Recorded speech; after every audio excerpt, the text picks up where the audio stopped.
Our goal today is to advocate for a food system that embodies the value of respect, or appreciation, esteem, and regard for objects, others, and oneself.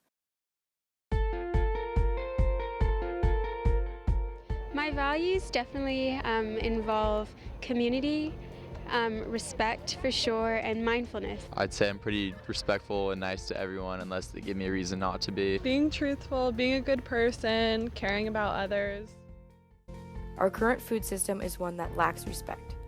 To demonstrate, every year, taxpayers fund $20 billion in subsidies for an industrial food system that supports the overproduction of commodity crops like corn, wheat, and soy.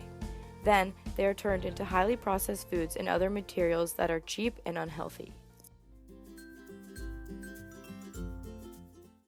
These values are embodied in my diet in a couple of ways. Compassion in the way that I'm vegan, so I don't eat any animal products.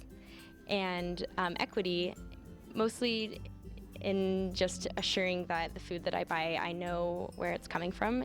Sustainability with my own exercise. I think about 50 years from now, whether or not I'll be able to exercise and move well. My value, number one, that as a student, we go for something cheap to cook at home.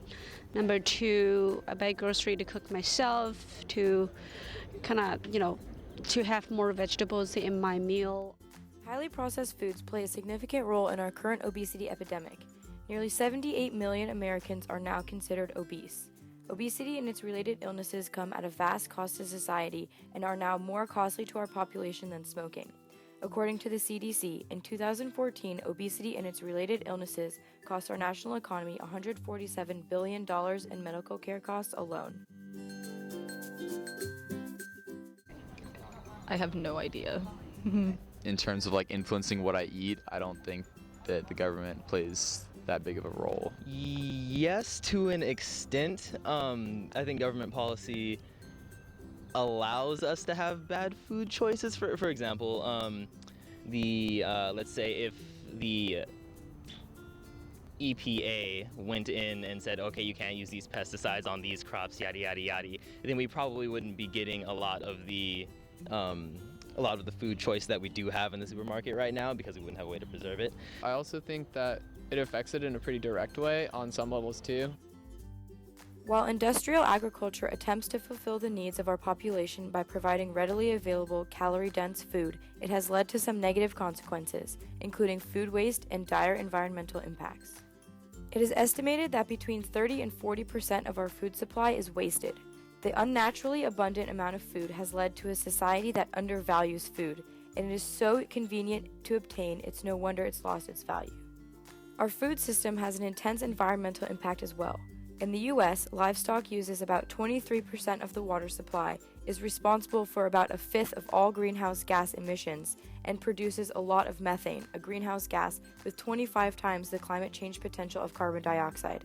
So the environment is also a victim to our current food system. When we're faced with such overwhelming problems, it's hard to think of a viable solution. How can we, as individuals and communities, stand up to things like government policy or large corporations? There is a solution. We are more powerful than we think, and we can change things. First, let's bring food back to the table. We eat so many meals on the go, driving, at our desk, or on the couch. No more. Let's make homemade dinner a norm again. Even if you're busy, there are still options. Invest in a slow cooker, look up quick recipes, spend quality time cooking with family and friends. Next, buy local. It's that simple. Support farmers markets, seasonal fruits and veggies, and family-owned businesses in your neighborhoods and cities. Every dollar you spend on local food is another dollar invested in something you believe in. Do research online to see if there are farmers markets close to you. Learn what kinds of produce to buy what time of year, and get to know your farmer. Finally, and most importantly, be conscious. Think about your food before you buy it and before you eat it. Does this food respect your health and our earth? Who produced this food and where? Is this the product of policies that agree or disagree with your values? And what are the impacts of your food choices? While we can't control everything in the food chain, we can take control of our own choices. Own them. Choose food that is good for you, good for your community, and good for the earth. Let your values guide your choices, and if you don't know what your food values are, define them. Step by step, one person at a time, we can make a difference.